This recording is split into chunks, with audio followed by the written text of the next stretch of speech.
hadn't been inside my parents' house since the funeral. The key stuck in the lock like it was resisting me. Metal scraping metal before the door finally gave in.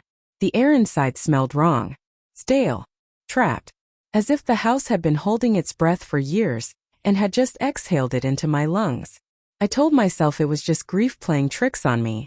My mother was gone. Cancer. Slow. Cruel.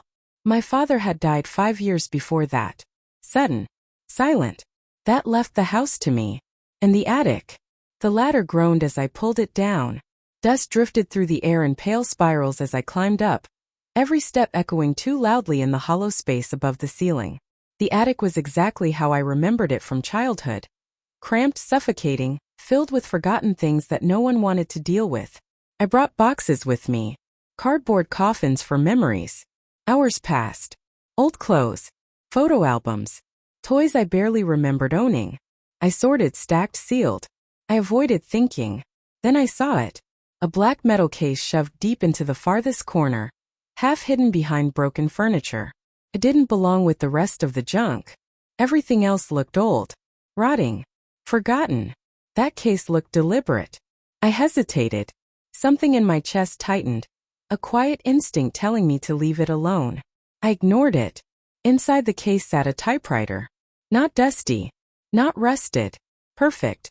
The keys gleamed faintly in the dim light, untouched by time.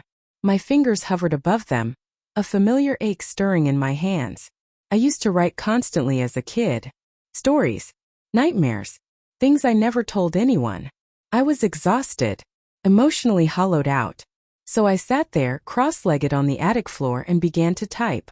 A horror story. About a young woman haunted by her dead ex-boyfriend. The keys clacked loudly in the silence, each letter sharp, final. I didn't think. I just wrote. Half an hour disappeared before I stopped, satisfied enough to leave it unfinished. I promised myself I'd come back later. That's when I heard the first noise. A dull thump. Somewhere below me. I froze.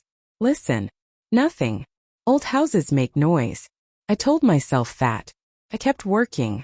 The second thump was louder. Closer.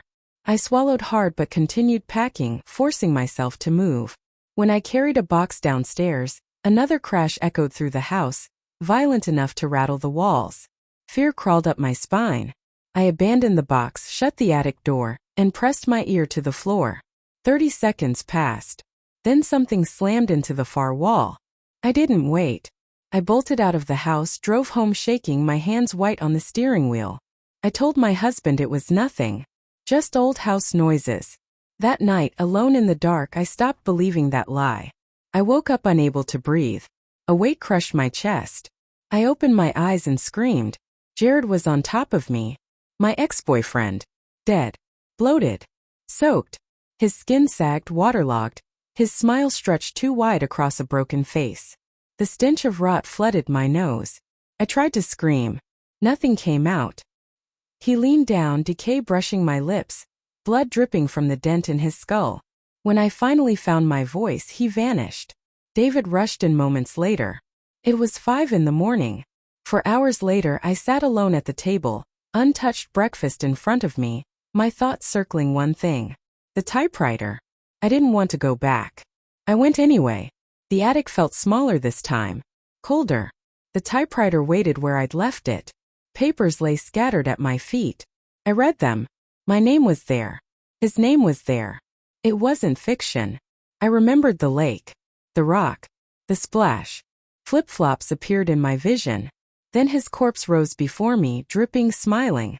You didn't have to kill me, he said calmly. I didn't treat you that bad. I screamed at him. The beatings. The insults. The fear. He moved closer. The keys of the typewriter gleamed. He lunged. I typed 3 words. His scream shattered the attic. Jared collapsed into dust. I fled the house. But I've never forgotten the sentence I finished that day. Because sometimes late at night I swear I hear keys typing on their own. And I wonder what it's writing now.